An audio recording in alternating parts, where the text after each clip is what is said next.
Hindi stories. तीन मछलियां और मेंढक।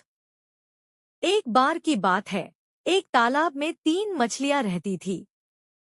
तीनों की आपस में गहरी दोस्ती थी, लेकिन तीनों के विचार एक दूसरे से बिल्कुल अलग थे।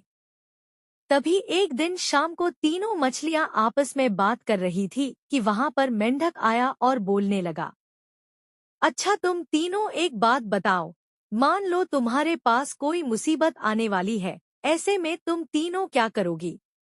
मेंढक की बात सुनकर पहली मछली बोलती है, मैं तो उस मुसीबत के आने से पहले ही उससे बचने का उपाय करूंगी। तभी दूसरी मछली बोलती है, मैं मुसीबत आने के बाद सोचूंगी कि मुझे करना क्या है। वहीं तीसरी मछली कहती है, भैया मैं तो मुसीबत को अपनी किस्मत के ऊपर छोड़ दूंगी। अगर मेरी किस्मत में लिखा होगा मुसीबत से बचना तो मैं बच ही जाऊंगी। तीनों मछलियों की बात सुनकर मेढक उनसे कहने लगा, अभी अभी मैंने एक शिकारी को बात करते सुना कि वह कल सुबह इस तालाब में आएगा और तुम सबको पकड़ कर ले जाएगा। मेरी तो यही सलाह है कि तुम सब इस तालाब से कहीं दूर चली जाओ।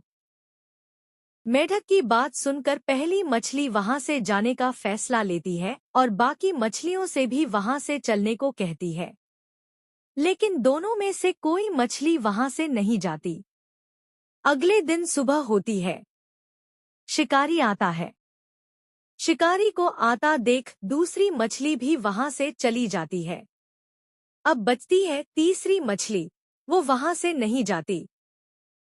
वो किस्मत के भरोसे रहती है। तभी शिकारी अपना जाल तालाब में फेंकता है और उस तीसरी मछली को पकड़ लेता है। शिकारी के साथ उस मछली को जाता देख मेढक कहता है, काश ये किस्मत के भरोसे ना रहती। दोनों मछलियों की तरह समय से पहले ही अगर कुछ उपाय सोच लेती तो आज ये बच जाती। हमें कभी किस्मत के भरोसे नहीं रहना चाहिए। हमें हमेशा मेहनत करते रहना चाहिए। मेहनत से कभी भागना नहीं चाहिए।